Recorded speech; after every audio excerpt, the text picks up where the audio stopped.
ആലപ്പുഴയിൽ അസാധാരണ വൈകല്യത്തോടെ കുഞ്ഞു പിറന്ന സംഭവത്തിൽ ചികിത്സാ പിഴവ് സമ്മതിച്ച ആരോഗ്യവകുപ്പ്. കുഞ്ഞിൻ്റെ അമ്മയ്ക്ക് ആദ്യം 3 മാസം നൽകിയ പ്രസവ ചികിത്സ തൃപ്തികരമല്ല എന്ന അന്വേഷണ റിപ്പോർട്ടിൽ അപകട സാധ്യത അറിയിക്കുന്നതിൽ പരാജയപ്പെട്ട 2 ഗൈനക്കോളജിസ്റ്റുകൾക്കെതിരെ നടപടിക്കും ശുപാർശ വന്നു. മനീഷ് മഹിവാൽ വീണ്ടും ചേരുന്നു ആലപ്പുഴയിൽ നിന്ന് മറ്റൊരു വാർത്തയുടെ വിശദാംശങ്ങളുമായി. മനീഷ്, ഗുഡ് മോർണിംഗ്, പറയൂ.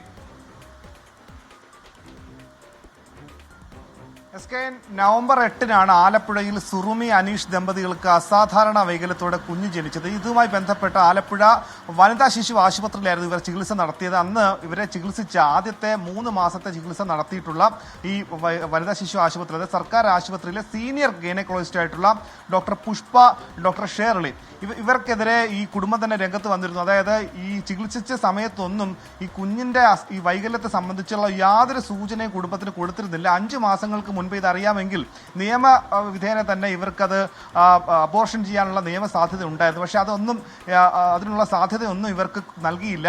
ഒപ്പം തന്നെ 2 സ്കാനിങ് സെന്ററുകളായിരുന്നു, അത് ആലപ്പുഴയിലെ ശങ്കേഴ്സ് ഒപ്പം തന്നെ മിഡാസ് എന്ന 2 സ്കാനിങ് സെന്ററുകളായിരുന്നു കുഞ്ഞിനെ ജനിക്കുന്നതിന് മുൻപുള്ള സ്കാനിങ്ങുകൾ നടത്തിയത്. അപ്പോഴൊന്നും ഈ സ്കാനിങ്ങിലോ അല്ലെങ്കിൽ ഈ ഡോക്ടർമാരുടെ ചികിത്സയിലോ ഒന്നും ഈ കുഞ്ഞിന്റെ അസാധാരണ വൈകല്യം കണ്ടെത്താൻ സാധിച്ചില്ല. തുടർന്ന് ആരോഗ്യവകുപ്പ് അഡീഷണൽ ഡയറക്ടർ മീനാക്ഷിയുടെ നേതൃത്വത്തിലുള്ള വിദഗ്ധ സംഘം നടത്തിയ അന്വേഷണത്തിലാണ് ഈ ഡോക്ടർമാർക്കെതിരെ വലിയ പിഴവുണ്ട് എന്ന് മനസ്സിലായത്. ആദ്യത്തെ 3 മാസത്തെ ചികിത്സയിൽ വേണ്ട വിധത്തിലുള്ള പരിചരണം കൊടുത്തില്ല. ഒപ്പം തന്നെ ഈ വിവരം അറിയാൻ താമസിച്ചു. അങ്ങനെ അമ്മയുടെ ഉള്ളിലുണ്ടായിരുന്ന കുഞ്ഞിനെ സംബന്ധിച്ചുള്ള കാര്യങ്ങൾ എന്തുകൊണ്ട് സുതാര്യമായി ഡോക്ടർമാർക്ക് മനസ്സിലാകാഞ്ഞത് വലിയ വീഴ്ചയാണ്. വർഷങ്ങൾ പ്രവൃത്തി പരിചയമുള്ള സർക്കാർ ആശുപത്രിയിലെ ഡോക്ടർമാർക്ക് എങ്ങനെ ഈ ഒരു വീഴ്ചയുണ്ട്? അതുകൊണ്ട് തന്നെയാണ് ആരോഗ്യവകുപ്പ് അഡീഷണൽ ഡയറക്ടർ മീനാക്ഷി ചീഫ് സെക്രട്ടറിക്ക് ഇത് സംബന്ധിച്ചുള്ള നിർദ്ദേശം കൊടുത്തത്. ഈ 2 ഡോക്ടർമാർക്കെതിരെയും അച്ചടക്ക നടപടി എന്താണെങ്കിലും വേണം, കാരണം കൃത്യമായ വീഴ്ച ഉണ്ടായിട്ടുണ്ട്. ഇത് സംബന്ധിച്ച് ആലപ്പുഴ വനിതാ ശിശു ആശുപത്രിയിലും ആലപ്പുഴ വണ്ടാനം മെഡിക്കൽ കോളേജിലും ഈ സ്കാനിംഗ് നടത്തിയ ആലപ്പുഴ മിഡാസിലും ഒപ്പം തന്നെ ശങ്കേഴ്സ് ലാബ്, ഈ 2 ലാബുകളിലും നേരിട്ട് വിദഗ്ധ സംഘം എത്തിയാണ്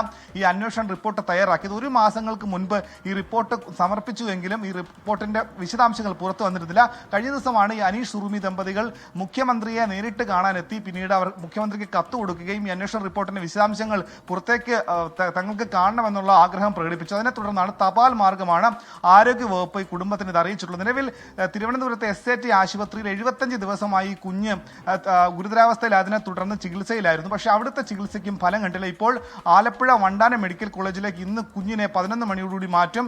ഈ കുടുംബത്തിന്റെ ആവശ്യപ്രകാരമാണ് ഇത്രയും ദൂരെയുള്ള സ്ഥലത്ത് തങ്ങൾക്ക് ജോലിയും ഒപ്പം തന്നെ മറ്റു കാര്യങ്ങളൊക്കെ തന്നെ ഉപേക്ഷിച്ച് അവിടെ പോയി കുഞ്ഞിന്റെ പരിചരണത്തിന് വേണ്ടി നിൽക്കുന്നത് കുടുംബത്തെ ഒരുപാട് ദുരിതത്തിലാക്കുന്നു. അതുകൊണ്ട് തന്നെ തങ്ങളുടെ ജില്ലയിൽ തന്നെ വിദഗ്ധ ചികിത്സ നൽകണമെന്നുള്ള കുടുംബത്തിന്റെ ആവശ്യത്തെ തുടർന്നാണ് ആരോഗ്യവകുപ്പ് ഇപ്പോൾ ആലപ്പുഴ വണ്ടാനം മെഡിക്കൽ കോളേജിൽ കുഞ്ഞിനെ എത്തിച്ച് അവിടെ ചികിത്സ നൽകാനുള്ള നിർദ്ദേശം നൽകിയിട്ടുള്ളത്. എന്താണെങ്കിൽ ഈ ഡോക്ടർമാർക്കെതിരെ എന്ത് നടപടി വേണമെന്ന് സർക്കാർ ഇപ്പോൾ ആലോചിക്കുകയാണ്.